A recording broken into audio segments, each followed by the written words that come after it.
Online Racing is sponsored by Elgato, who created this lovely stream deck. For more information about the stream deck, the link is in the description below.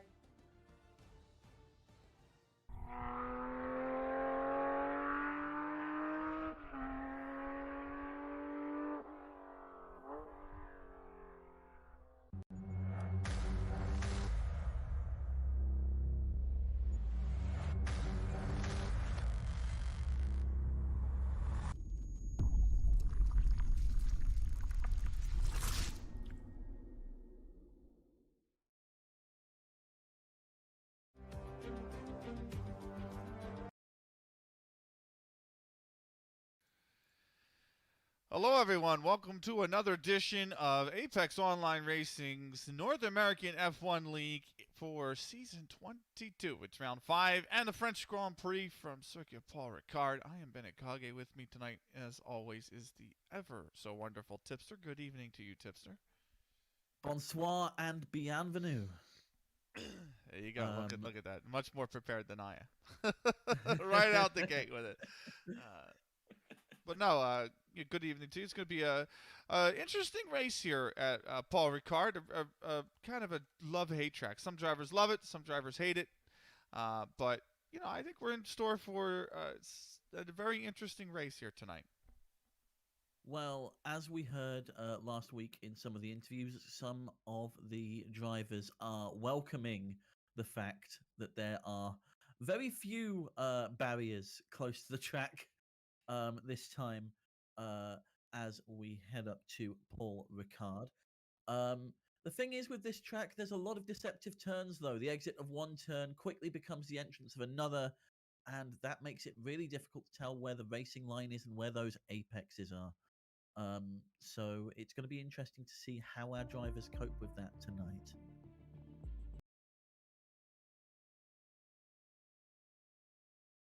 Absolutely. So I think, you know, it's a kind of a flowy track.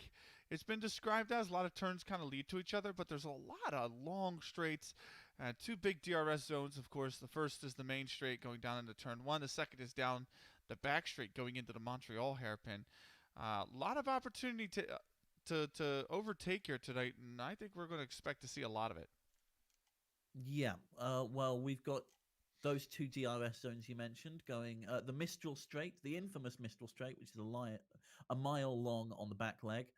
And you've also got some opportunities to overtake around the outside in Sector 3 as well, with those long sweeping corners. You know, if you happen to have better control of your car through there, you're going to be able to take the outside line and get around fairly quickly. Yeah, absolutely. I mean, we saw a lot of drivers kind of use Sector 3 to, especially around like Bender and Garlabon, to really build up towards, you know, just keeping it close, getting around Pont, and then using the DRS on the front straight. Then, of course, that very technical end to kind of Sector 1 where like Camp and St. Balm are, you know, just making sure you get a really, especially St. Balm, making sure you get a really good exit, because Mistral's not too much trouble for a lot of these cars.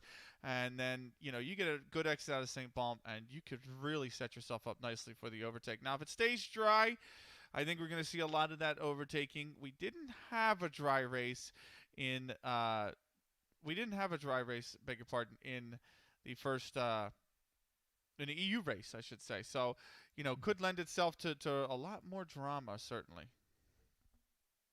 Yeah, well, with those tight turns through Sector 1, a wet race is certainly going to see cars aquaplaning off the track fairly quickly. This is also going to be very punishing on the tyres tonight as well. A lot of traction, a lot of downforce. So it'll be interesting to see what strategies our drivers pull out with regards to that. Because, well, whisperings in the garage are that people are going to try and go for a one-stop. I don't think it's possible unless you're willing to kind of compromise and take the mediums and the hards. But some people are going to try it tonight. Maybe there'll be a safety car. Pardon? Yeah, there could be a safety car, so we'll see. I mean, we got a virtual safety car in the EU race, so it's not outside the realm of possibility. And I think we'll see. Hopefully not, right? We've had our share of it already, I think, in the NA League. So I'm kind of hoping we do not have to. I think that I'm hoping the kind of safety car days are behind us. I think we're hopefully not going to see a lot of them tonight. So we'll see if that's the case. But nonetheless, we are going to get ready to go here very shortly. Lobby is filling up, so we are just. I'm still waiting to connect. Actually, it's taking quite a little bit of time. My game is a little slow. That's all. So nonetheless, yeah, I think it's going to be a fun race. A lot of runoff. We shouldn't see a lot of DNFs. Hopefully, all that with Baku and Montreal is very difficult, right? The tracks in certain areas. You got the castle section. Monaco, you just got everywhere, really. But especially the Sector 2 into Sector 3, very bumpy down into the chicane. So, not even at the Nouvelle chicane, but just the swimming pool section. And so I think now that we're past all that, really an opportunity to get racing and see what a lot of these drivers have on offer. Yeah, and we are a quarter of the way through our season now. So why don't we take a look at how the standings are shaping up? Absolutely. Do you want to run us through the driver standings? Yes. Well, last week Flavio took the checkered flag to put them back on top. Only 3 points clear of their teammate and rival Lucas Jan, who managed to bag last week's fastest lap and second place for a total of 19 points. It's return to form for Igor, who finished on the podium for the second time this season and puts them in fourth, just a single point clear of Fizimon, who finished ninth in Baku, and within touching distance of Lars, currently holding on to third, but they failed to finish last week. Jack took home 12 points by a nose from Bruh on the track, but after a meeting in the steward's office, that gap ended up being 5 seconds wider. And Tazik finished in a comfortable 6th, putting them ahead of Steph in the overall standings. And with Jack's big haul, they're right on their tail, and it's very tight there. It's just 2 points spanning all 3 of them, from 6th down to 8th. Bruh has widened the gap between 9th and 10th, meaning Shentar needs 4th or better tonight to improve in the Drivers' Championship. Fantastic. How are things looking over the constructors? Well, you've got Aston Martin leading the way by a country mile. 173 points is the lead, or is the total of points, I should say, for them. They are 124 up on the next closest rival, which is Haas Racing now. Haas is 49 points, so they maintain second. Not a lot of movers in the constructors, in all honesty. Alpine is still third on 49. I'm sorry, on 44, but they've cut the gap to 5 points. McLaren is only 3 back from them in fourth on 41. And then Red Bull actually are one of the movers. They're up a single place into fifth, overtaking their sister team, Scuderia AlphaTauri, who are in 6th place, just a point back from them on 25. And then another point back from them is Mercedes on 24. So literally 2 points separate Red Bull in 5th to Mercedes in 7th. Then it's a wider gap, 18 back to Williams, who are in 8th place, just a point ahead of Scuderia Ferrari in 9th. And then Alfa Romeo is at the bottom, yet to score. But with 3/4 of the season still to go, a lot can change. And tonight certainly is one of those nights where there could be a big shakeup, especially with a lot of those small gaps in both the drivers and the constructors' standings. As we are about to head down to La Castellette for the qualifying session of tonight's French Grand Prix. That should be absolutely fantastic. I'm really, really looking forward to it. And I got to say, do you have any predictions for us there, Tipster? Ahead of, I mean, we've had a battle between Flavio and Lucas. They've won all the races so far this season. But do you have any predictions for us here going into tonight's race at Paul Ricard? I think we are going to have a bit of a surprise tonight. I think that this track is going to play well into the hands of some of our drivers who, haven't been suited to Bahrain or to Baku or Monaco. This is a very different type of track.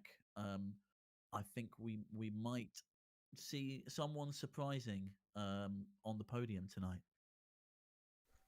Well, let's hope. Be nice to break the mold, right? That's what we're all looking forward to, is to break the mold. But it's been, so far a fantastic season, all things considered, and definitely looking for more. So we'll see. We're just waiting on qualifying to load up here. It hasn't loaded. Has it loaded up on your screen? It hasn't quite loaded up on mine yet. No. Yeah. No. So just waiting for qualifying to get underway. We'll see if you were right, because in previous weeks there, Tipster, we've seen some other drivers with a bit of pace. I mean, you remember the two Alpines, really, with Fizzy and, beg your pardon, who's the other Alpine? I believe it's Jackie Jack.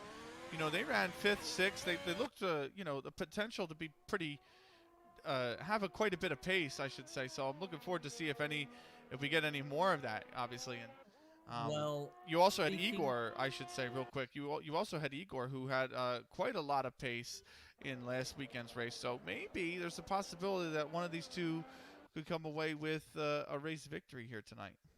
Yeah. Speaking of Jackie Jack, by the way, Kimmler is standing in for them in the Alpine tonight. Bulldog has been given a permanent seat at Ferrari now. And we've also got Axel in this week and Mr. Joshua as reserves. We've also got Piana in the Mercedes, standing in for Carlo? I think it's Carlo. There as well. So reserves represent tonight is probably the best way of putting it. Firefox is first out of the pit lane and will be giving us our first representative time around the track as they're heading through the back end of Sector 3 here. What kind of times do you reckon we're looking for tonight, Benny? Well, in the EU, we had 8 drivers break into the 127s. That was pole. I know NA, those times do not necessarily usually translate 1-to-1, so I still think we're going to get somewhere around, say, maybe some 128s, 129s are certainly possible. I think 128 might be good enough to get you very close to the front row here, as it is Firefox that starts his first opening lap. Firefox trying to find a bit more time recently, really putting in a lot of practice, and we'll see if it pays off for him, as he is going to be the first one across the line. Ramon is also behind him, and quite a few other drivers obviously on their out laps. Sabbath, Steph, and Bulldog have all started their laps as well.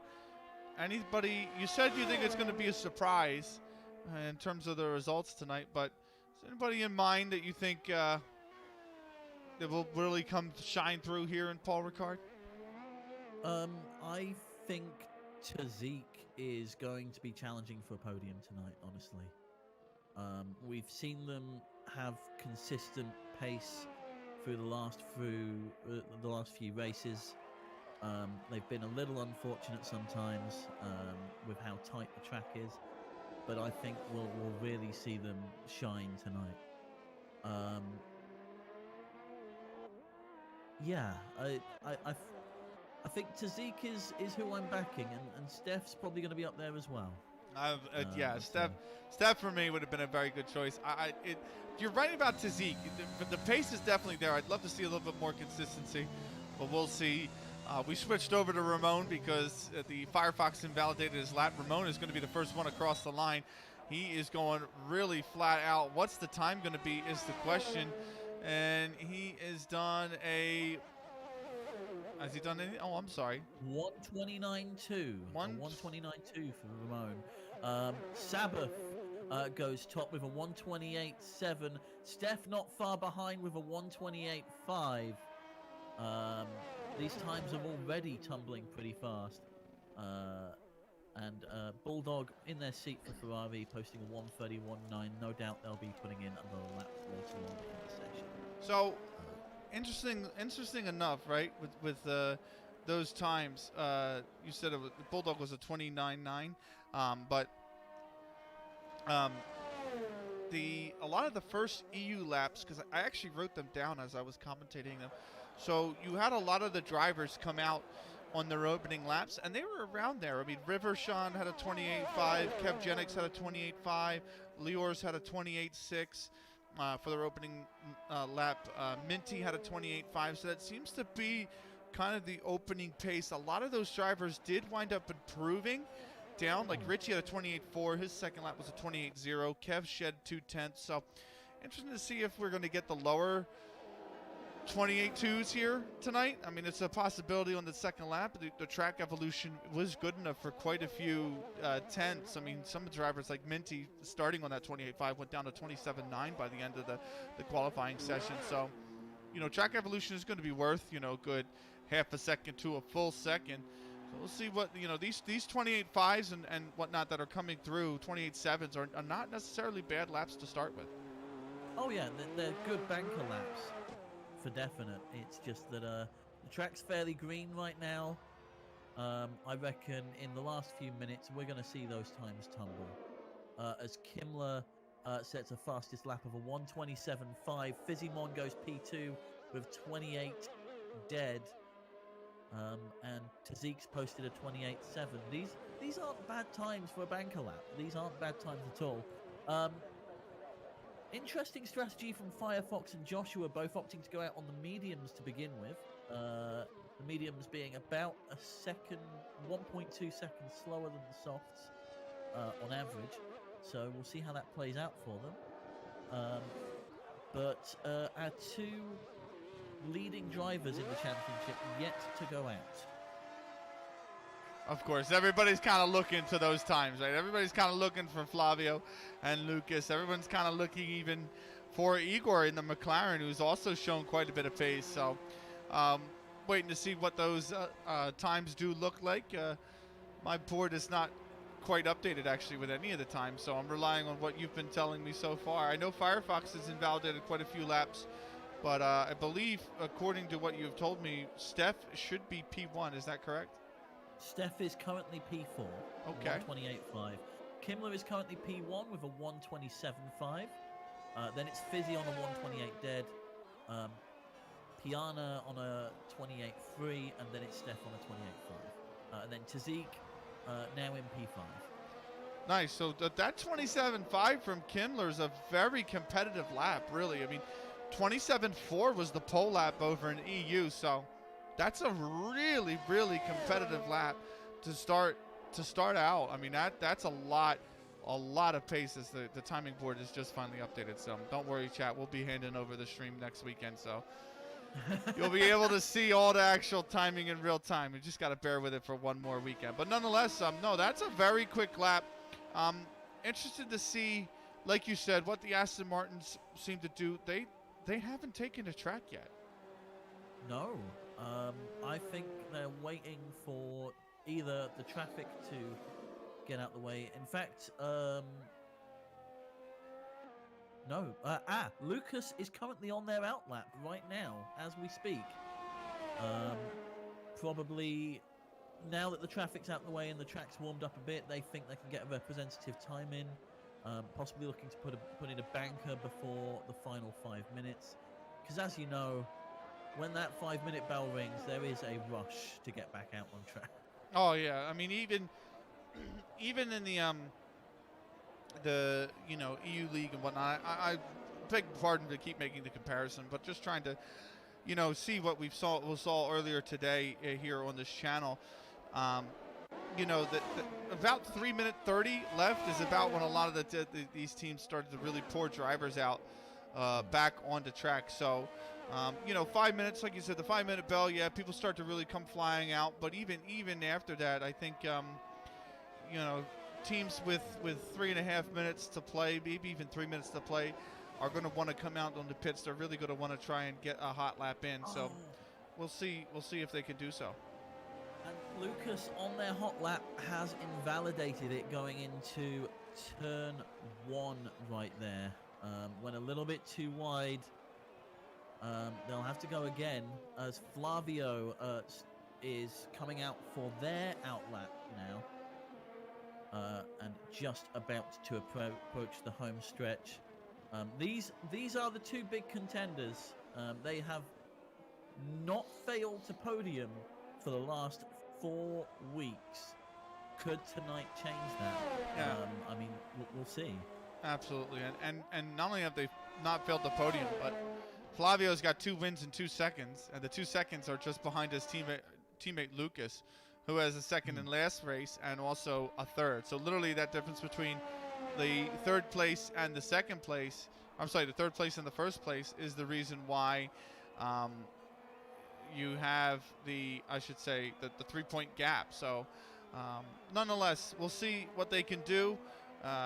There's plenty of time still for even them to run this and then get back into the pits and change tires. So we'll see if they can do a good lap here for the first, what that time is even going to be. Yeah, Flavio's gone red, by the way. Their lap has been invalidated as well. Lucas Janus pulled back into the pits. So I think it's a no-go for them right now, as we wait and see what is about to happen with Bulldog. Bulldog improves to a 1:31.0, putting them in P12. We also have, I think that's Shentar out on their second run currently. Right. Just coming around into Tour and Dupont. Nice. Well, I'll tell you what, Igor, with the 127.7. Oh, that's unfortunate. The 127.7 from Igor, though, is also a really good lap, but it means that Kimmler is still quickest on the 127.5. Interested to see what the laps of Flavio and Lucas will produce. But nonetheless, I think, that 127.5 is a very competitive time. And we'll have to see if they can, if that's good enough to hold off Flavio and Lucas. Well, Kimmler is back out on track, and they are on an outlap right now. So they're looking to improve. It's interesting that people are going out for a second run this early. They've only got 3 sets of softs available for both qualifying and the race. So putting Ware into 2 different sets is a risk, to say the least. Yeah, but you can also get away with, I think, 3. I've seen drivers do actually 3 runs. 3 runs was definitely possible, and it definitely is here. So, it's a little bit, if they're coming out now for their second run, it's going to be a little bit late, obviously. But nonetheless, I think, it is very much possible to get 3 runs in this qualifying session if they chose to. Yes, as Piana goes P2 with a 27.1, putting them firmly on the front row for the moment. As Kimmler starts on their hot lap. Can they improve? No, they've invalidated it. They've got through the chicane. They've cut the corner, unfortunately. So that's going to be it for that lap for them. It looks like Joshua is out on their hot lap this time. They're on a 1:29. They've improved by about 0.6 into Sector 2. They're coming to Sector 3 right now, around the back into Bosant. Bosant, there we go. I can read. And coming into Bendor right now. These 2 turns ask a lot of the tyres, a lot of the traction, before you even come into the pit lane entry area. One final turn before you hit the final DRS straight and home, where Joshua goes P6 with a 28.4. Decent lap, but again, the 27s is where the pace at. That 27.5 still holding up from Kimmler. That's a really, really good lap. But nonetheless, that Joe Piana lap as well or Giao Piana lap is really, really good. That 27.7 is also very competitive. So, you know, only, you know, 3 drivers right now, I believe, are in the 127s. Correct me if I'm wrong. That's correct, yes. And Igor is on their out lap. They're looking to improve, maybe looking to leapfrog Kimmler here. And maybe looking to get on the front row for tonight, as we haven't seen any time set by our 2 Aston Martins yet.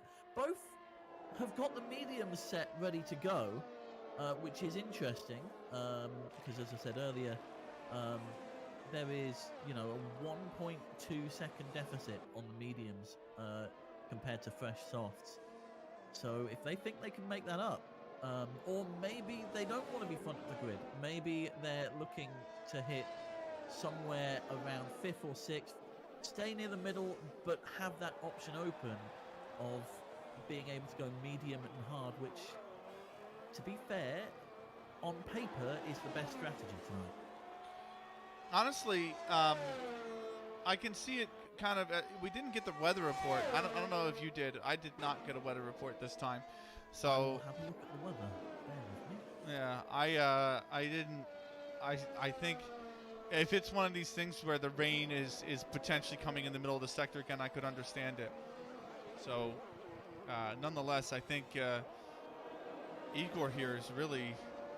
I think he just cut a whole chicane and a half there, but I'm not 100% sure. Still, believe we have 4 drivers that have yet to set a time there, Tipster? Yes, the Alfa Romeo of Axel, the Red Bull of Rafa, and our 2 Aston Martins yet to set a time. Axel currently on their out lap, Flavio and Lucas on their hot laps right now. Let's go on board with Flavio, who has just set a 24 something into sector 1. Where are we? 24.8, sorry, 24.7 into sector 1. Not the fastest sector 1 we've seen today so far. 53.3 into sector 2. That's actually considerably slower. Considerably slower through sectors 1 and 2 at the moment. Yeah, he took a big chunk of the Montreal chicane as well. The first curve on the chicane, he took a big chunk of it. And I don't know if he's laying off here, but nonetheless, yeah, he's pulled out of his lap. I think he's pulled out of his lap here. While we were distracted, though, Lucas Jan sets a 128.5 on the mediums. They might be going out from. They might be on a second lap. Yep, they're looking to improve. They are currently 200ths down on their time as they head into sector 2, and through that chicane there and back into the long straight at the end of sector 2 into sector 3. They are 3 tenths ahead, looking to gain a few places here. If they keep that up, they'll be going P6 if they stay 3 tenths ahead of their previous time. Going very wide round here, and missing quite a lot of the apexes. Yeah. I think the mediums just don't have the grip to deal with these corners at the moment. No, but I understand the strategy, right? And the strategy is you get into the top 10 and then you run your medium stint to start. But I think if he doesn't improve his time, then I think there we go. P8 128.3, an improvement.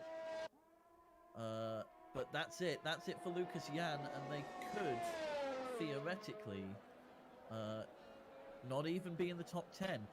Weather update for you. Our race, we're looking at 20% chance of rain from the get-go. Okay, so there's an opportunity, but it's not likely. 20 is like kind of, you know, it's that in-between stage, but nonetheless, I think they'll be happy to start on the mediums and get that stint out of the way. But remember, they did run what 2 laps with these tires, so yeah, it is going to be that medium is not going to have as much life as they would have liked. So especially now that they got to do the in-lap as well. So yeah, and Kimmler, our pole sitter, improves to a 27.2. Steph is opting out of the lap, and I think that's pretty much it. That's our final standings at the end of qualifying. Kimmler and Piana make up your front row, then Igor in third, Fizimon in the Alpine in fourth, Flavio he got fifth P5, on the yeah. mediums. Yeah, 28-1 on mediums. That's a blinding lap from Flavio, really. I mean, so he's got an amazing pace already. That's going to be a dangerous car on the mediums in 5th position. It's definitely going to be a dangerous car. I think he's just going to be biding his time there. As we just have confirmation from the weather center that it is going to be a dry race to start. Looking like it's going to be slightly overcast, but dry nonetheless. And there's confirmation of your final standings to continue. Sabbath in the Alfa Romeo in 6th. Steph Farrell in 7th. Firefox in the Haas in 8th. Lucas Yarn still top 10 in the Aston Martin on the mediums there. Then we've got Mr. Joshua, one of our reserves tonight. Tazik, Giovanni, Axel, Ramon, and that's all she wrote for now. Any shocks from you? Because you said Tazik has the pace. He only did a 128.6 on the softs, so not great time around here. But both the Aston Martins getting into the top 10 on the medium. Yeah, I mean, I'll be honest. Our reserve Piana getting second there was a bit of a shock to me. I haven't seen them race before, so a bit of an unknown to me. But Kimmler, who we've seen race before as a reserve, P1. That is news to me. Yeah, and P1 on a 27.2. That's a lap that was better than the pole lap for EU. I mean, that is a really, really solid lap. But the 28.1 on the mediums, I think, has to be kind of the lap of the session with Flavio. I mean, that is extremely good pace. And really, he'll be looking to take full advantage of it because starting 5th on the mediums, if he can push very early, I think he can really get a lot of track position when those softs go into the pits. He can push even when they go into the pits, and he'll be in the lead. So there's a lot of opportunity for him going into this race. Yeah, and this is the thing, though. 5/10 clear of the next runner, Kimmler. So if he can really push that pace out of the softs during the race, it may be the fact the Aston Martins won't be able to catch up. I mean, we'll have to wait and see, I suppose, as we get ready for our formation lap here. It is looking a little bit cloudy, but we've been assured by the weatherman that it is going to be dry, at least to begin with, as they start warming their tires up. Yeah, it's very overcast, very, very overcast. But you know, like you said, it is not raining, so it is just overcast to start. We will see them very, very shortly. I think I think Kimmler here is in a really good spot because, like you said, if the mediums can't find the same kind of pace and those softs push out very early, I think there's a chance that it could affect the Aston Martins, especially once the pit stops are kind of said and done, right? But even then, I think there's a really good opportunity here for Kimmler to try and get that win. It's just going to be about his pace on the medium tire, I think, once the pit stops are done and over with. Yes, and I mean, does Kimmler try and extend here and try and do a one-stop? Do they try and push the tires to their limit and do a two-stop? A pit stop here is going to cost you about 21 seconds. So it's a risk. most two-stop strategies are about 9 seconds slower overall than a one-stop. So Kimler's in a position here where I don't know what they're going to do. They may have to make some really big risks here to keep that pole position. Update on the weather for you, by the way. Forecasters saying that the chance of rain is going to be down to about 15% by the time we get a quarter of an hour into our race. Nice. Have they started the formation lap for you? Yes, they are just finishing the formation Oh lap. shoot! I'm still migrating host. It might have been the better idea to have you stream this one tonight because I am still migrating. I might have to quit. I might have to quit and try to reconnect to the. Send me another invite because I probably have to reconnect to the server. I'll ping you an invite. Hold on. Yeah. Boop. Did you ping? Oh my goodness. Invite friends. Hop-a-doo, hop-a-doo. Apologies there, chat. We will. Okay. It is 5 lights and away we go. As we head into turn 1, it's now turned into a little bit of a radio broadcast, I'm afraid. I'm so as sorry. Flavio overtakes Fizzimon into turn 1, already making good use of those tires.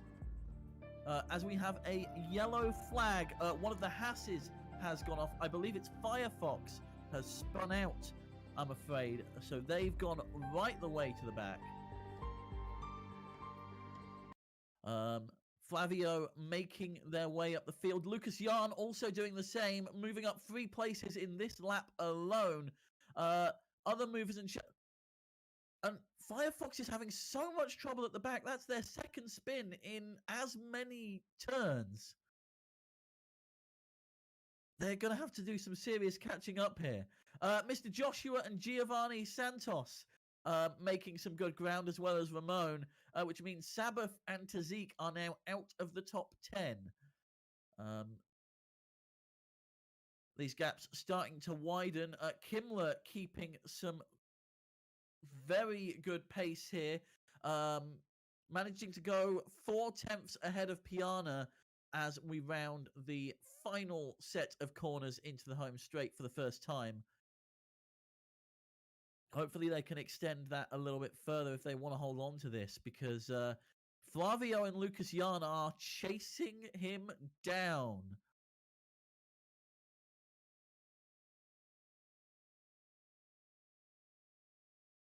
Okay.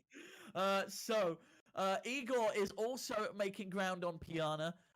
Flavio has... Oh, and we have a yellow flag in Sector 1. It's one of the Alfa Romeos. It looks like Sabbath has spun. And they've now moved down to P17. Started P6, now P17. It's not been a great race for them so far.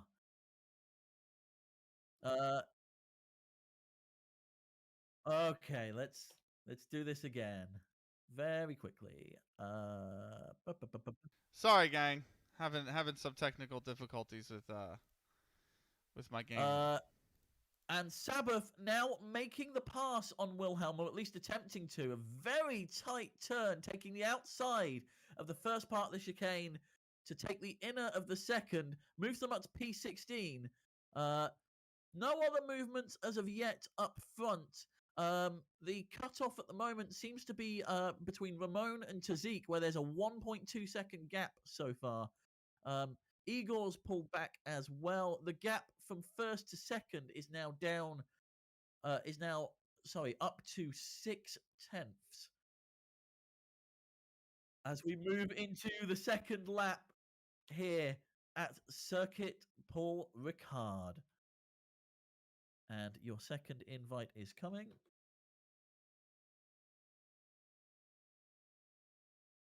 I'm going to be riding on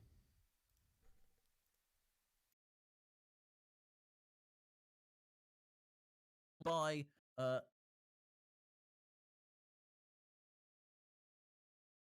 goes purple in Sector 1 and spins it into the wall. Piana is now... Okay, Bip. I can.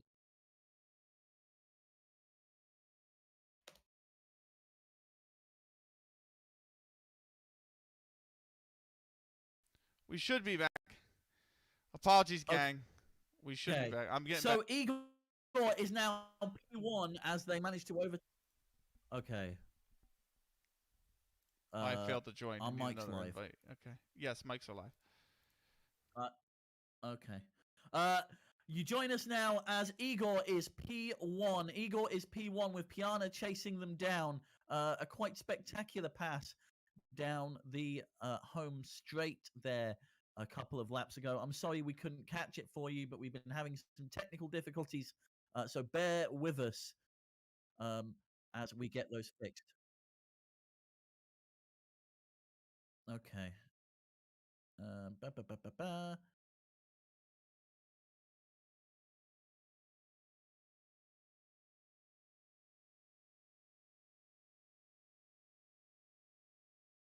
Right.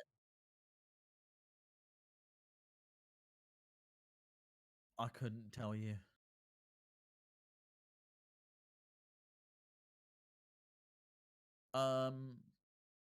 Shall we go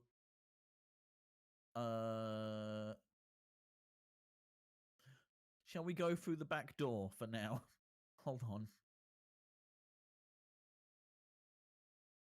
The back door is I stream to Discord if you can't get in.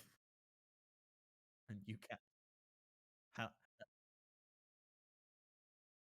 and you capture Discord. That is Okay. Okay. Apologies. Super apologies. I've never had that happen before, gang. We're back. We're really back this time. We're back, and you join us as there is an intense battle for first. We've got Igor, Piana, and Flavio, and Lucas Yarn all in a train right now. The front two on the softs, Flavio and Yarn on the mediums, and looking to make a pass here. We know that Igor is capable of holding their own from the last few races, but Piana's an unknown factor. So it's going to be interesting to see what happens here as we head into the tight turns of Sector 1. Igor leading, Flavio looking to make a pass here. Unfortunately, Piana closing the door very swiftly there.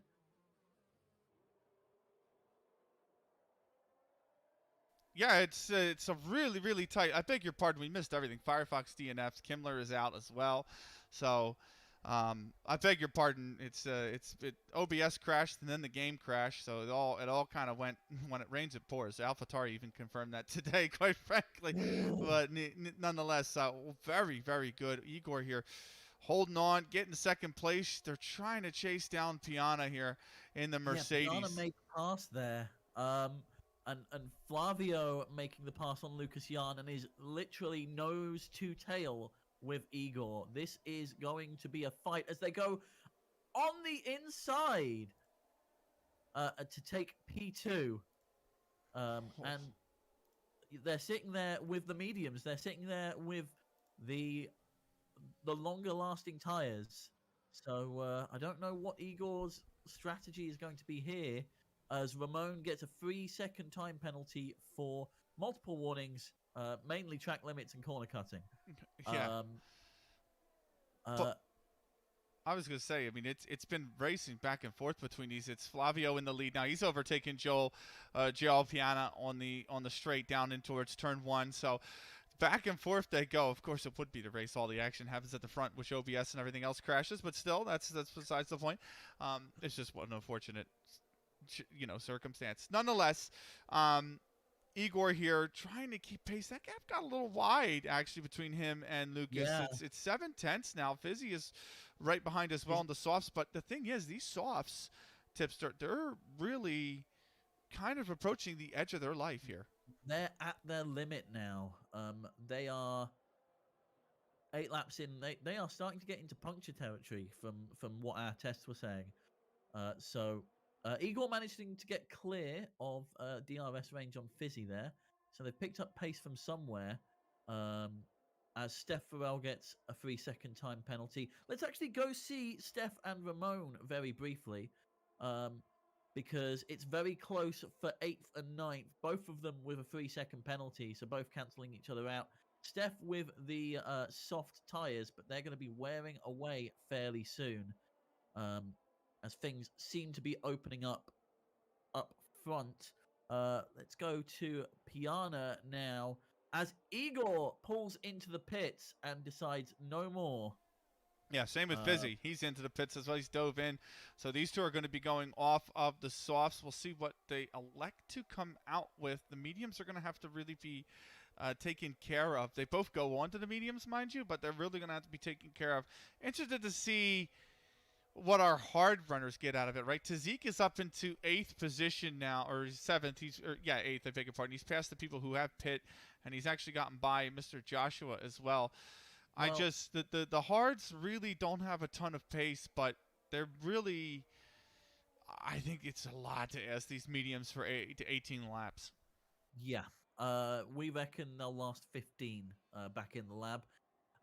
Speaking of the hard runners, Giovanni Santos in P4 right now, the frontist of the hard runners, as Piana moves out of DRS range of Lucas Yarn. Those softs are really starting to wear down, and I think Piana's got a pit here right now. Otherwise, we could see a puncture. Yeah, I don't think there's any way you can continue to push these tires, really. I mean, they have got to be absolutely worn, and you know, it's kind of just.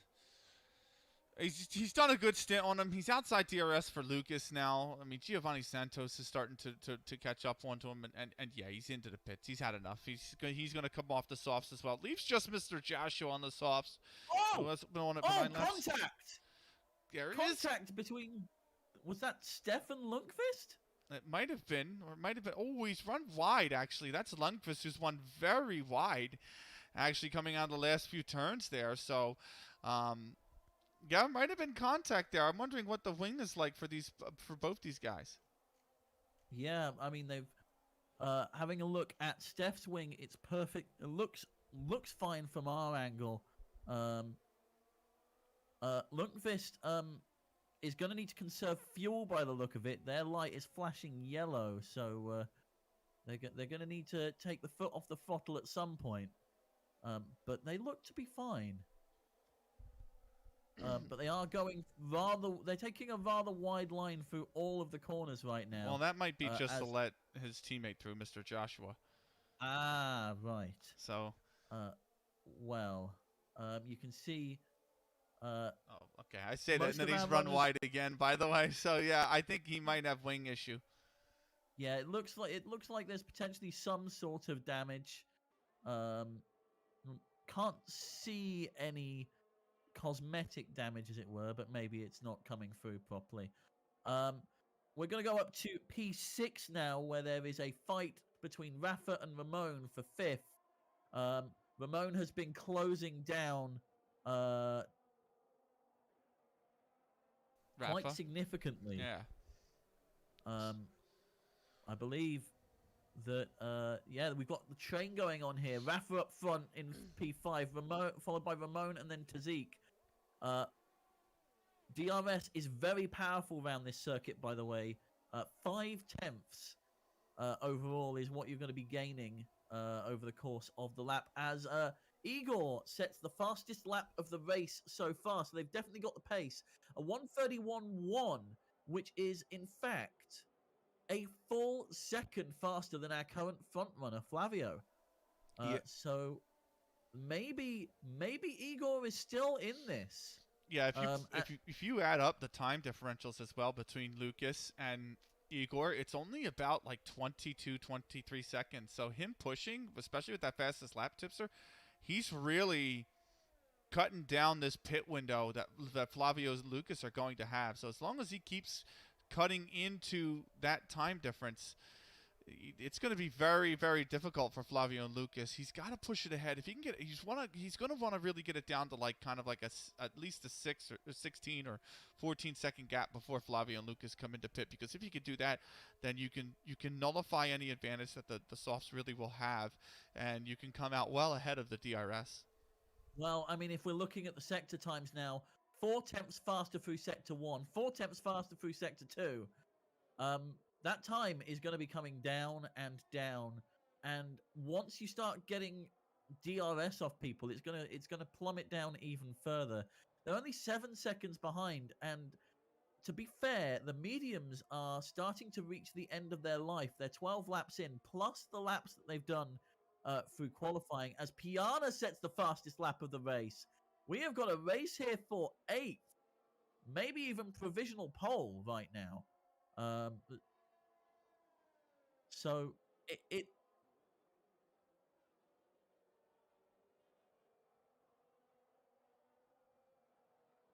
yeah, I think you know, it's Tazik as well, who's trying to catch up on Ramon, and Igor's really chasing him down as well. So Tazik actually passes Ramon up for P6.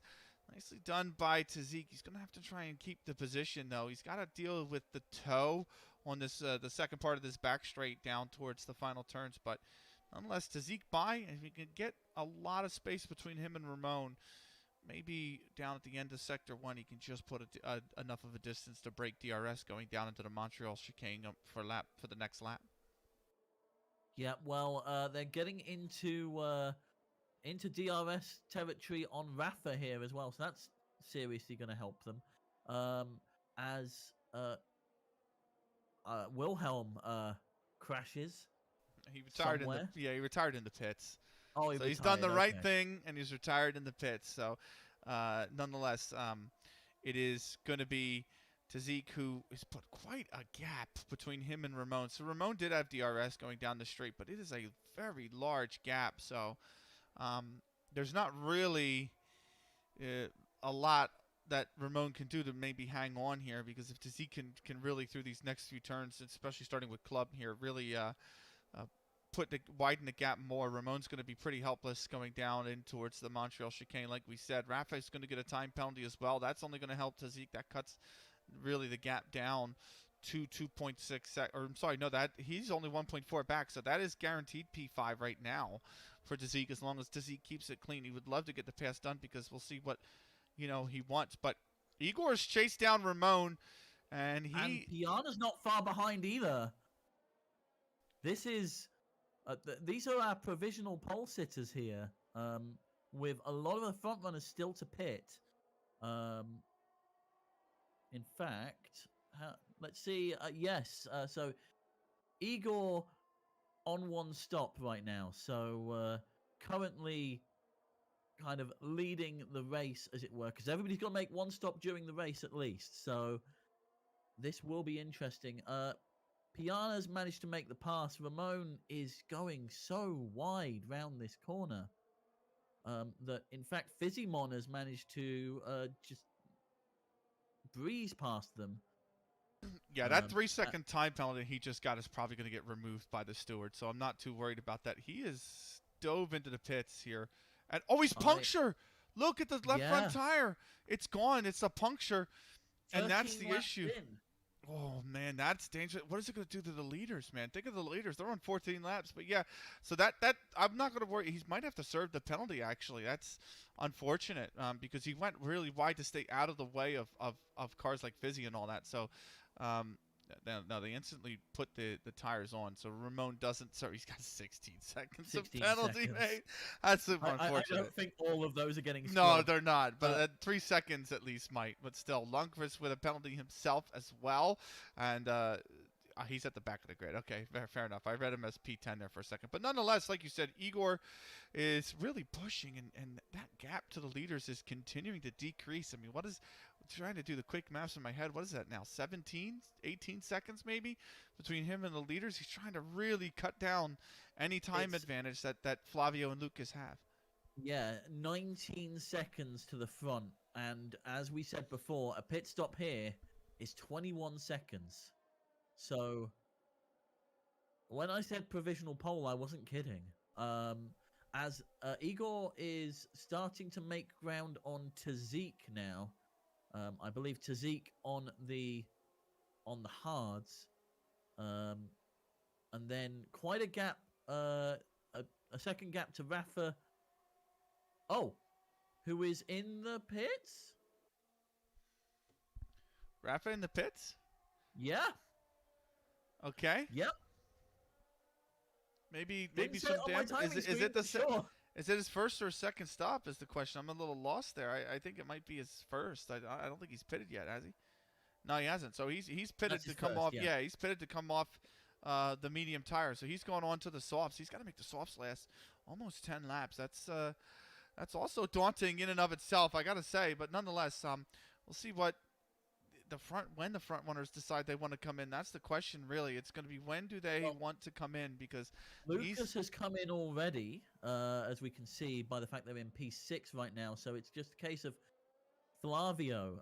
Obviously, they don't want to go in at the same time because double stacking would be a bad idea. So Flavio's having to push it that little bit further now. And let's see how they're doing up front. They are just pulling into the pits now, so it is going to be a race to the end of the pit lane. Let's see where Igor is. Igor is just coming into Village and Tour right now as Flavio pulls in for their stop. They're going for the softs for 10 laps. Axel also coming into the pits as there is a race towards the end of the pit lane. And there we go. Igor is through and into P2. Yeah. P2. Giovanni Santos still holding strong, but still with one stop to go. And, of course, a 3-second time penalty. Yeah, that's a big penalty to come into play here, because him and Axel were the only ones that were on the hard tires. Axel's now come into pit, but Giovanni Santos is continuing to stay out there on the hard tires. He thinks, with the hard tires, you can run another like 2-3 laps with them, really, and then get to an area where the softs are not going to fall away from you too much, right? So that's at least a strategy. But Igor is gaining on him. Nonetheless, Piana's gone around him. So Piana around him through the Montreal chicane. And down the back straight here, the rest of the back straight, that's a fantastic move. Piana is effective race leader. Igor going around the outside, trying to get the pass done again. He's trying to defend from Lucas, who's really come at him. Lucas is trying to go on the inside, but it's cut off here from Piana. And it's Igor down into P4. Lucas is up a position. Piana's trying to hold off Lucas. This fighting is only going to help Giovanni Santos, who's now dove into the pits.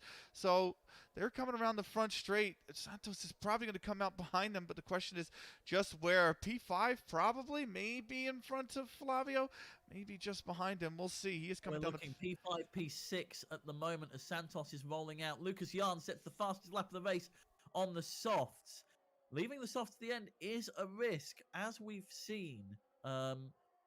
Puncture territory, 10 laps. It's some serious conservation has got to happen in order to stay on track. As our front runners, we've got Lucas Yarn currently in front. Piana about a second behind. Half a second behind them is Igor, and then Flavio 1.8 seconds back at the moment. Yeah, and sorry, go ahead. And in fact, losing time by the look of it, intriguingly. Yeah, and so Lucas, you're right. Piana's now outside the DRS zone. That's going to open up the threat of Igor, who is still in DRS. So we'll see if Igor can make a move now that Piana's lost DRS. They are going around the final sector here with a chance towards the front straight. The front straight's just not as long enough as some drivers probably would like. But, even if they can't get him going down to turn 1, you can get him going down towards the Montreal chicane. Oh, that's a big penalty. Lucas Flavio's got a 3-second time penalty. It's brought Fizzy into the occasion now, who is hovering at 3.3 behind. So if Fizzy can find a little bit of time, Flavio is going to lose out to a P4. And you remember it is, in fact, Flavio who is our championship leader. Yes. I'm going to interrupt you there as we go to P11 and P10. As the gap looks to be closing between Tazik and Joshua. This is for the final bite at the points, really, as Tazik overtakes here on the inside. And they've got a good run on Steph as well on the inside of the chicane. And it looks like Tazik has gained 2 positions in the course of 30 seconds. Now standing to gain 2 points from tonight's race as we head back towards the front. Yeah, it's 2 positions in as many corners, and in 2 and for 2 points in total as well. Nice racing there from Tazik. It means Joshua's not really got afraid. He's just got to keep it clean because Steph is got the 3-second time penalty. Remember, Flavio, meanwhile, very close to Igor. He's going in on the inside. Can he get the move done? Igor trying to stay on the track, and the McLaren just stays in front. But again, another dive by the Aston Martin. He's got to pull out Flavio that time. Just not enough space here. And he pulls out of the attack. Oh, is he? He's lost a lot of ground there. Did he have a little wiggle or a spin? Because he got overtaken by Fizzy. I mean, retakes the position through the DRS straight, but I mean, that's not going to help as we have a yellow flag. It looks like someone spun off. Is it Giovanni? I'm not quite sure. I'm not quite sure if that's a spin who spun off, but nonetheless, the yellow flag has been cleared. So it's been dealt with. Yeah, it's been dealt with. The stewards have seen it. They're like, yeah, we're all good. And Fizzy now, I mean, but look at the Fizzy, man. The gap back to Flavio is like 7/10 already. Igor, meanwhile, nice pass on Piana. He will reclaim second place. Lucas is in the lead though, and he's now 3 seconds ahead. He's well and truly clear. Lucas was looking to become the championship leader if he can just keep it on the track for the next 8 laps. It is a right old ding-dong for second place here. We've had Piana and Igor swapping positions lap after lap after lap. We're going to go back to P5 right now as I believe Fizzy... Oh, no. There was some sight of a potential overtake on Flavio there, but it seems like they've pulled off a bit. Let's go to Steph. Actually, let's see how things are doing on the bubble. As Steph is chasing down Tazik, with Mr. Joshua only a few tenths behind them. Coming into the home straight. DRS is live for both Steph and Joshua. So both of them are going to be gaining some serious speed down here. Up top speed of 323 kilometers an hour through there. It's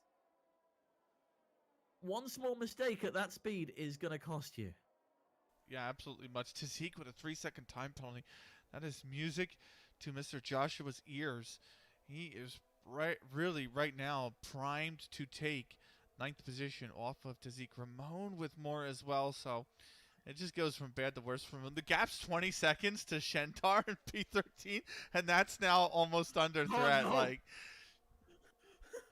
Shentar might, without even passing Ramon, not even being in the same sector.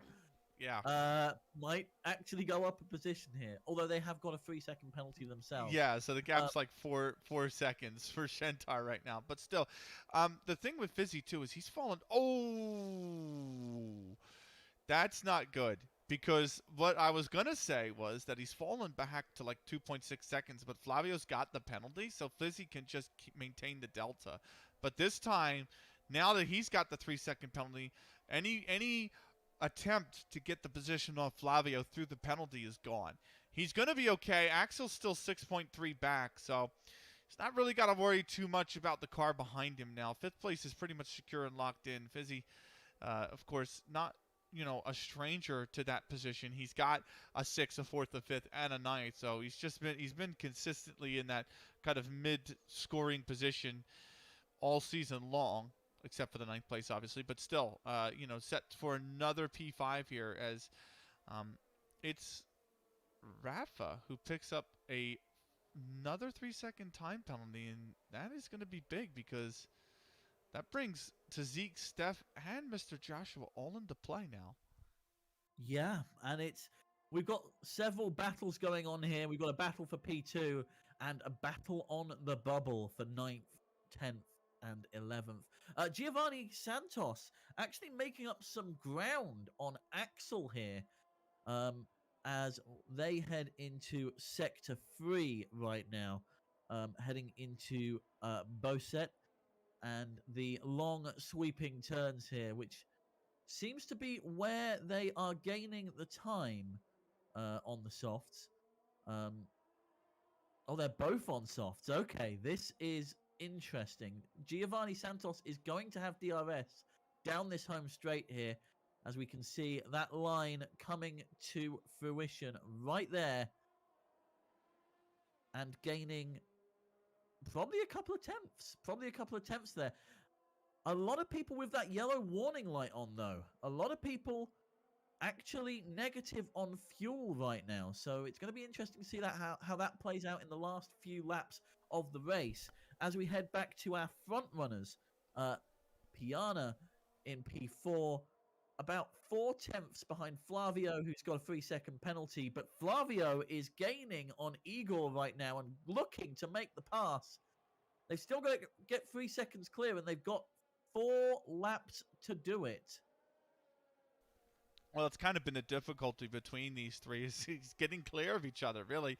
Flavio, Igor, and Piana, they've just kind of been going at each other all race long. And so you can see Igor just wants the position back on track. He's willing to have it go at Flavio despite the penalty. And nonetheless, I mean, these three have not been able to really chase down the leader because they just have been fighting so much. So still, it is, you know, going to be a good if Flavio can somehow break the chain, because he wants to maintain second place. It'll put Flavio up. I'm sorry. It'll put Lucas up into the championship league, but only by a point or two. And he's actually really running down the gap. Lucas seems to be in tire conservation mode, because this gap was 3.2 seconds, Tipster, and it's now a second's been shedded off that time. Well, I was about to say, Flavio 1.5 seconds faster that time round. How far are the softs through now? 7 or 8 laps with 3 laps to go. It's risky for Lucas. I think you're right in what you say. They are in conservation territory right now. They are trying to keep those tires going as long as physically possible, because a puncture now would be horrendous. You're absolutely right. It would be kind of like, it would be race ending, really. It would be absolutely race ending. So, still a lot of time still to gain. I mean, Lucas can just continue to push him over. Flavio's got the 3-second time penalty as well. But the other problem that it presents, really, with Flavio chasing that, is that it could bring Igor into play here. He is trying desperately to stay within DRS range, though. He is right on the cusp of losing it, potentially. And there it is. Over a second is just starting to peer up on the track. So, yeah, but he has DRS this time round, so he's going to start gaining those tenths back. And brings it down to about 8 tenths before they head into the first turn. Sorry, 6 tenths even. I'm going to flick to battle for P10 right now. Steph Farrell chasing down Mr. Joshua. Yes, there's a 3-second time penalty at play, but we've seen how quickly that can change. Mr. Joshua with a clean race so far, and in fact looking to get P9 as they are less than 3 seconds behind Tazik. Flavio now less than a second behind Lucas Jan as they're coming down the Mistral Straight. And he's in got Sector DRS. 2. He's got he's DRS got- on him as well, so Yeah. that gap is really down. It's only 4/10. So Flavio has gained on Lucas Jan, and Joe Piana has passed Igor. And not only that, but he is over a second back from Flavio. So the two at the very top of the championship are about to go head-to-head here on the track. Yeah, and let's stick with them as they make their way through the long turns of Sector 3 and across the line for what will be the third to last time here at Paul Ricard. The gap now 4/10 as we're on board with Lucas Jan. And that DRS, those wings are open. And Flavio closing down a 10th, and they're going wide. Yeah, and that's given Flavio a second penalty, but he may. That's probably also coming off with the stewards, in all honesty. And so Lucas is given the position because he's given the position back because of the overtake, so or having to go so wide. So Flavio's going to have another go at it. But I'll tell you what, it's brought Piana back into play. He's under a second to go. So Tazik making a pass elsewhere on track, by the way, up into 8th position. Not too worried about that. But nonetheless, Piana back into play. You can see he's got DRS popped open as well. Flavio, though, going to have a go. And makes the pass round the outside. And now this battling between them has brought Piana and Igor back into contention as we head into the third sector for what is the penultimate time this race. Lucas Jan only a 10th down on the lead. Not that it matters because there is a 6-second time penalty for Flavio right there. Piana now actually extending to the point where Igor is going to have trouble keeping DRS. They're going to need to use all of that overtake to stay in contention right here for a podium position. We're on board with Lucas Jan right now as they go down the home stretch and across the line for the last time before the checkered flag. Down to 3/10 as we head into chicane right now with Ramon, by the way. Not far ahead. There is traffic upcoming. There is traffic upcoming. There's a big problem with Axel. He just dropped 3-4 positions. He's down in 11th now. He was running like P7. And I don't know if it's wing damage or something, but he is retired off the back of it because his race is over. There's no need to. They all have time penalties in front of them. There's no need to retire. So, unfortunate for him. I mean, Rafa's got 12-second time penalty, but Lundqvist, bro, with another one himself. He's in the back grid. No problem. Back to the front here, though. Joe trying to make the pass on Lucas. This would be for points. They both have clean races. Igor gets a time penalty. No issue there either. And Joe Piana would love to get this pass on track on Lucas, but the Aston Martins, they're trying to battle up front. Lucas is trying to go for it. Is he going to make it stick is the question. Doesn't look like it. It's Flavio for now. They're inviting Joe Piana on. He's got to He's got to take the overtake down the front stretch, and he doesn't have the full front stretch to do it. And this is for pole as Piana makes the switch on Flavio's pulled back. So it's Lucas Jan and Piana, a 10th between them, down the home straight and across the line. It's a photo finish as Piana takes P1. Jan in second. Flavio goes third with a 10-second gap. Fizimon is next to come across the line. Igor has lost a lot of time here. What is going on with Igor? It looks like there might be a problem. Yeah, I don't know. Igor's P5, Giovanni's P6. Steph comes across in 8th, moves down to 9th because of the time penalty. Then we have Rafa in P10. Sabbath still to come across the line and looking like they're having some trouble with those turns on those old softs. And I'm hoping they don't run out of fuel here because that red light is flashing. But with a 15-second time penalty, Shentar is well in contention for P11. Yeah, P11 will be secured by Shentar, and then Ramon should finish Well, Lord knows, because Bulldog and Lundqvist have still yet to cross the line. But it is going to be Shentar actually does move up to P11. Here comes Ramon to cross the line now. And Bulldog and Lundqvist a lap down. There you go. So it'll be P13 for Ramon, Bulldog, and Lundqvist for P14 and 15. But I'll tell you what a great race. Joe Piana comes in as a... Oh! Well, that's a way to end it, I suppose. Yeah, I guess that's a way to end it. Might as well go out in style. But Joe Piana, in a debut race as a reserve driver, has come through and won the French Grand Prix. Absolutely fantastic from him. Just a huge congratulations, really. I mean, that was a very, very tightly contested race, it has to be said. But he comes through, and it's a Brazilian top 3.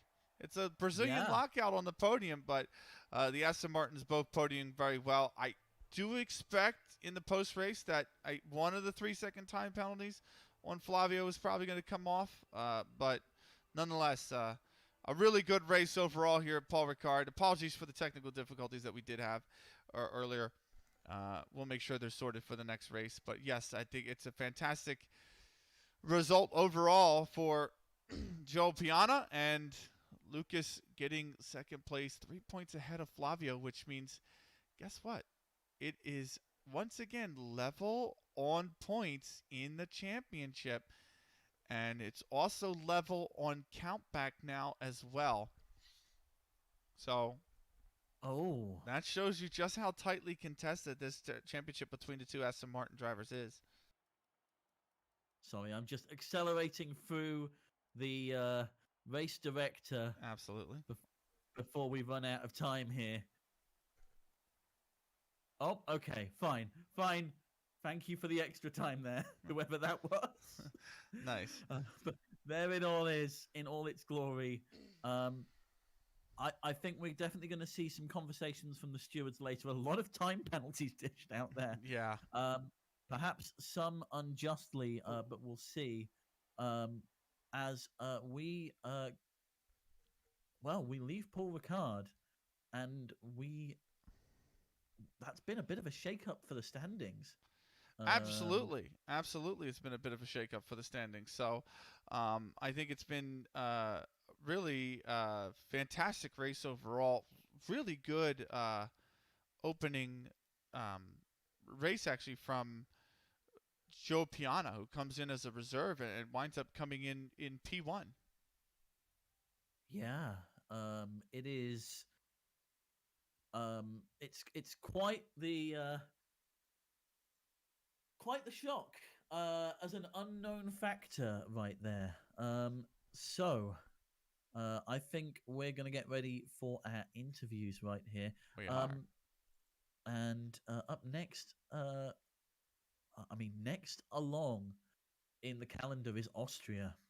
A little bit more kind of a speed-based track, a little less technical.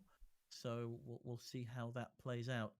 I believe we have our pole sitter waiting. Well, in. Let's go in the order that they joined in. I also already typed this name out on the interview screen, to be fair. So we're going to bring in Fizzymon first. Fizzymon coming in, another P5, another kind of like mid-points performance.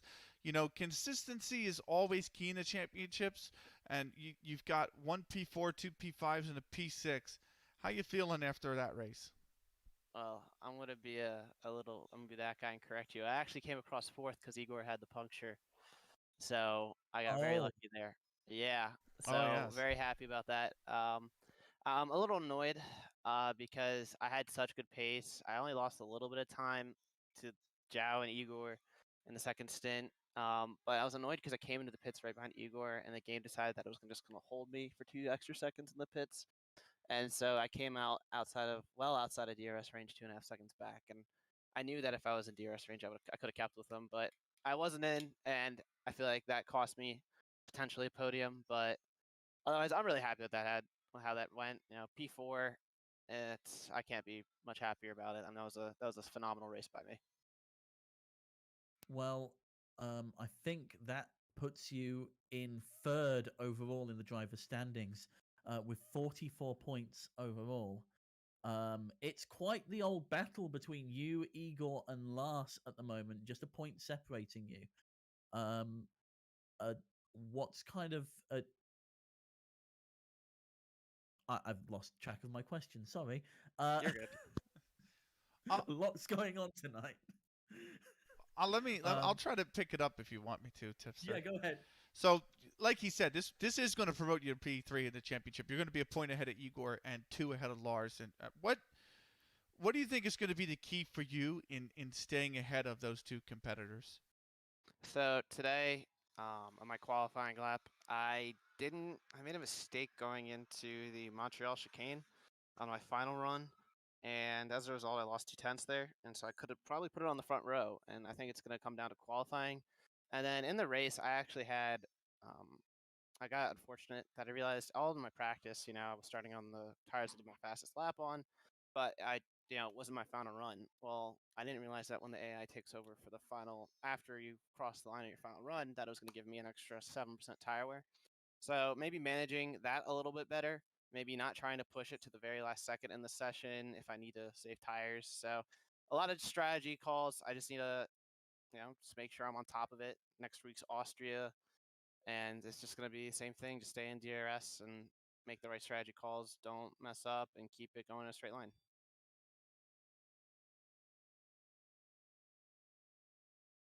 Awesome. Also, I believe, by my calculations, this should also move your team into P2 in the Constructors' Championship, the overtaking the Haas. Now, I don't think you'd be hard-pressed to say I don't think anybody's capturing Aston Martin, to be fair, but I think, P2 in the Constructors, we talked about last week. You said you'd be happy to run it down, and you have now.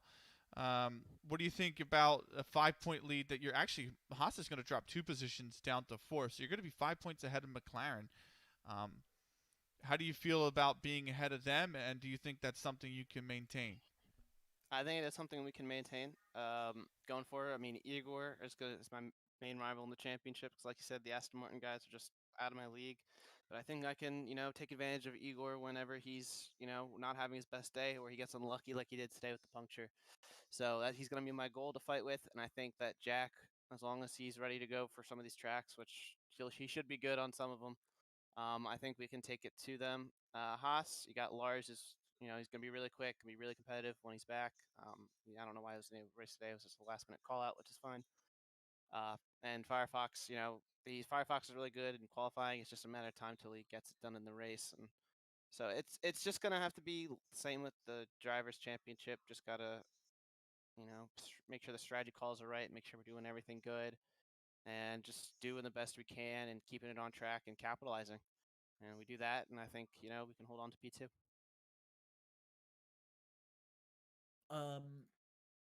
Sorry, I'm doing some admin on the back end. Yeah, so you are now part of a freeway block for constructors. Is there any kind of team orders going on now to try and secure that that second place further going forward? So when Jack and I have teamed up in the past, we've been really good at working together. Yeah, we'll battle it out if we can, but we had a race in like Japan last season. I was ahead, I qualified just barely ahead of him, and we were basically just running neck and neck, and we lost. I managed to lose DRS in the car ahead due to a mistake, and so he had more battery, so we did a team order for him to go through and see if he could possibly run the guy down. Unfortunately, he didn't. And I picked up a time penalty, so it didn't really matter. He just let me back through. He still beat me because of the penalty. But, we just work together with it. So, yeah, there's not really team orders, but we have good teamwork. And when he comes back, I think it should go really well for us. How are you feeling about Austria next week? It's like one of my favorite tracks. It's arguably my best one, alongside Mexico and Russia whenever I don't mess up and jump the start there. I'm really excited for it. I should be able to, be on pace with these guys. Last season around Austria, I was, DRS for most of the race with Flavio and Jan, and only finished a couple seconds behind them. So I'm hoping that, with me a little faster this season, that, maybe I can, compete a little bit. But it's gonna be tricky to overtake because of the DRS train around there. But I'm liking my chances in Austria. So of doing another good result, maybe even getting on the podium finally. So that's got to be the goal. But I'm really excited for it. Well, we look forward to it as well. And we wish you best of luck next weekend in Austria, Fizzy. Thank you for joining us here tonight. Yep, thank you. Also, I have one more thing to note. You might find this interesting as you go through the interviews. Turns out Axel ran out of fuel during the race, so that's why he retired. So I figured I'd just share that information. Oh, yes, because he did come into the pits and lose like 3 positions and then retired. And I thought, well, the time penalties would have been all right. But, yeah, that's unfortunate. He ran out of fuel with a good, 2 laps to go. So that's looking at insider information provided to you by Fizzymon. Thank you so much, Fizzy, for joining us. Of course, guys. Have a good night. Thank you. You too. Fizzymon, everybody, ladies and gentlemen. So now it is time to bring in our race winner and first time racing in AOR in the F1, I should say, this season. And he's a race winner. It's, forgive me if I mispronounce this, my friend, but it's Gio Piana, right? Yes, that's correct. Nice. And he is our race winner. Congratulations, sir. How's it feel to be a race winner in your first race? Actually, I have already raced on AOR Americas in F1 2018, but yeah, I'm still making my debut on this game, on this season, so it feels really good. And how the race ended was even better. But I don't know what both of the Aston Martin was doing, what they were doing, because I don't know. Anyways, the important for me is that I got the win, and yeah, I'm just really happy to start my participation on this season by winning already. Well, I mean, it's a valiant return after a 3-year break. Taking first off 2 of the most formidable racers that we've had. Between them, they've had every first place going, and then you've come along as a reserve, and it seems like you put them in their place. Managing to extend the softs for 10 laps, the mediums for 18. That, was there at any point during that you were kind of sitting there and going, this is a bit hairy now. I'm pushing this a bit far. This is a big risk. To be honest, I not know, because I got in touch with some friends that knew the strategy and knew how long the tires could go. And I talked to them before the race, and they told me, no, you can stop on lap 10 and then put on the median, go to the end, because Rasmussen won the PSGL race doing this strategy. So I thought it was the right one. And I knew that if I started on the medium tires, I would start P12, 13. So I really wanted to start further up on the grid. And yeah, the first stint was really good because we could keep the medium guys behind us for a really long time. I think they overtook us on lap 8. And so we made them lost a lot of time doing that. And on the mediums, I wasn't expecting to catch Lucas on the end. And yeah, and when I saw he wasn't open a gap, I was like, what's going on with him? And when Flavio overtook myself and Igor, we were still in his DRS, so he was pulling us to get Lucas, and yeah, in the end, everything worked fine for me, and yeah, happy for that. Well, you had us on the edge of our seats there, winning by just over 1/10 of a second. I mean, this is a return for you. Are we gonna? You're now 8th in the drivers' standings here. Are you gonna be looking to make a more permanent return? Maybe. My problem is that because of college, like since we are in pandemic here in Brazil, am not I'm studying from home, so I don't have a lot of time to play. And but with the vaccine like going forward, I think my college will be present again, and I won't be able to race as much as I wish. But yeah, I will always race when I'm available and when there's a seat for me. Awesome. That's awesome to hear. Well, congratulations on your opening win. It was absolutely thrilling stuff. You showed a lot of class today on the track, and we look forward to whenever the next time you do come on and race is, whether that is in Austria or a track further down the line in the season. We definitely look forward to it. Congratulations again. Thank you very much. Joe Piana, everybody, our race winner. Big congratulations to him. And we are going to bring in one more interviewer here tonight. It is Lundqvist Bro. So, Lundqvist Bro, P15 in the end. Another race in the books. How do you feeling after that one? I mean, I had a little bit of a run-in with Steph. Yeah, I was just talking to him, and basically he ended up losing a bit of a back end on that fast right-hander, the flat-out one, and just set me right off. And from there, he damaged my front wing. I had to change it. It killed my downforce, and I just sort of went through it. The first half of the race was really annoying, admittedly, because what happened was just with my graphics and all. And it's not like I'm trying to find an excuse. It was that disorienting.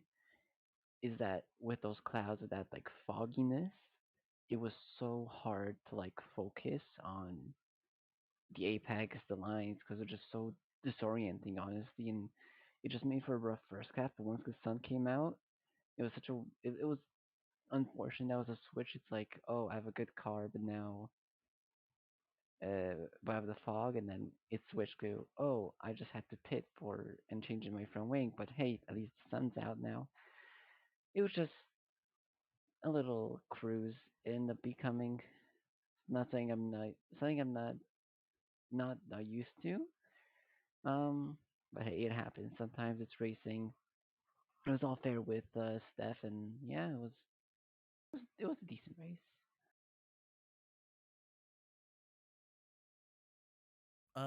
Well, it's a decent race, P15. You made it across the line, which is more than can be said for 5 of our runners tonight. What are your hopes going into Austria next week? Well, first survive. That's always the goal. But honestly, I want to say I do hope for maybe some points, 1 or 2, maybe P9 or P10. It's not my best track, but I do know that if you can keep it clean around there from just past races, you can be a bit fortunate and lucky with some DNFs. So yeah, I'll see what it holds. It's It'll be a fun one. Well, that was going to be my question as well. Is that you P15? You're still looking for your first points this season. I don't think necessarily they're beyond you, right? And your teammate as well has picked up 6 in Murphy's Law. Of course, he wasn't with us here tonight, but what are your hopes for the championships, like both driver and constructor? Because Sabbath also didn't pick up points tonight. He finished P12, and his teammate Zephyr didn't show. So you guys at Williams are still above the Alfa Romeo, and the Ferraris of Wilhelm and Bulldog. I have to check the standings very quickly, but yes, Wilhelm DNF'd and Bulldog finished P14. So you're actually going to stay ahead of the Ferrari as well in 8th in the Constructors' Championship. So what are your hopes for both the drivers and the Constructors' Championship as we get into kind of like the meat of the season, the middle part of the season? For me, it's always been like taking the small little victories step by step, seeing what you can get. I always found that when I'm able to sort of focus, okay, next race, it lets you really simplify it and just sort of take it one step at a time compared to, oh, what are we looking forward here? This, that. because you can't predict any race. So with the team, with Murphy, I know he can be quite quick. So we're just gonna try and really push and take our chances where we get him. And for me personally, just try and hold in there, right? Take some battles. I do usually try and be very respectful in some battling. I had that one moment with, I think, Sabbath, and I think he got pushed wide. I think the game forced him, because he overtook me, but the game forced him to give it back. And I was just like, come on, he got me cleanly coming out of that little section, the first sector, just given the position. I know it's sort of like, oh, I could have kept the position, but in general, like I'd like to put up a good fight. So all I can do is I can hope to sort of get in there, see what I can do. I think that's pretty much it for me. Okay. Well, Lundqvist, look, it was another performance where you got it over the line. It's all about consistency and building familiarity. So you got Austria next week. We hope to see, maybe that's the race that you break through into the top 10. We think it's coming, certainly. So yeah, hopefully that's the one. Get in the groove. That's what I've been looking for. Biggest regret is really fumbling it in Spain. Then the street circuits are street circuits, but yeah, now it's sort of starting to pick up, and I'm able to focus more. Well, definitely. We hope to see you in Austria as well with a great performance. Good luck there, and have a great rest of your week, mate. Thank you. You too. Lundqvist Bro, everybody. Thank you to him. We've got one more interview, actually, kind of a late joinee to our interview process. It is Steph Farrell. And Steph, you came home in, was it a point playing position? You came home in 9th, yes, after the penalties and everything. So 2 more points on the board. How you feeling? Well, good and bad. My pace was a little bit, it wasn't much, but it was a little bit slower than I thought. A lot of the reserves that came in were pretty fast, so I struggled a bit. I got passed a lot in stint 1. I was like, holy crap, these people are fast. But yeah, struggled a little bit in terms of pace. Had a nice little battle with Joshua, I think, the Williams. He lost a bit of pace in the second stint, and I got back past him on the road, but he had no penalties. Props to him, and he got me at the end. Still P9 points, so my consistency was still there. I did evade a nasty crash with Wilhelm's AI. He retired, and his AI meandered into turn 2, and I had to take to the runoff to not punt him into Netherlands from France. Yeah, it was bad. Nice. So, Tipster, I'll let you take the reign on the next questions. It was a reasonable qualifying for you to start with, P7. Then going into the race, it was a reasonable battle between you, Joshua, Tazik, and Rafa throughout most of the race there. Who are kind of your main rivals in the league now going forward? Who's your focus on? Who are you going, I have to beat this person? I don't really like calling a rival or anything like that. I more so try to focus on it's me racing the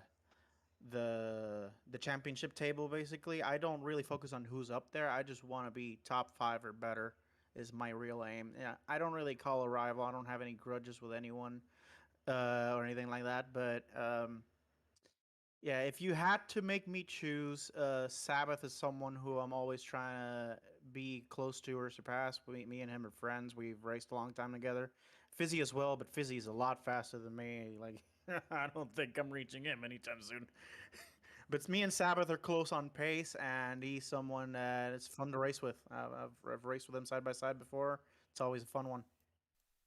So this is 2 more points in the championship for you. You increase your gap to 10th place, Jackie Jack, to 3, I should say. But Giovanni Santos overtakes you, and the newcomer, the reserve, Joe Piana, will overtake you only via countback.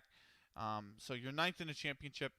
Any aspirations to, where you want to finish? I mean, you're only 5 points back of 6th place, which is pretty good, but then it's another 7. I mean, it's another 12 from there to get to 5th. So in the drivers, any aspirations? And then also in the constructors, AlphaTauri now down to 7th off those results. They'll be just 3 points back of Mercedes. So what are your aspirations for both the drivers and the constructors championship going into this middle part of the season? Yeah, just maintain the consistency and try to improve my pace to be closer to the top end. Try to be a little bit further higher in the order for most races, and keep getting points.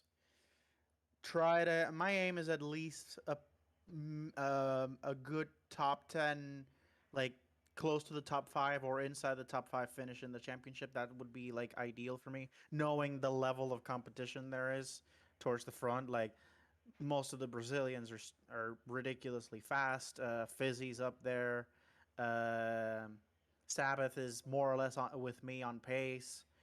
Some of these reserves, if they get a full seat, they're pretty fast too. So we'll see what happens. But my aim is at least a close to top 5 or top 5 finish on the championship. As for the Drivers' Championship, I'm kind of just getting to meet my teammate just now. So we'll see if I can help him get a little bit better and we can move AlphaTauri a bit forward.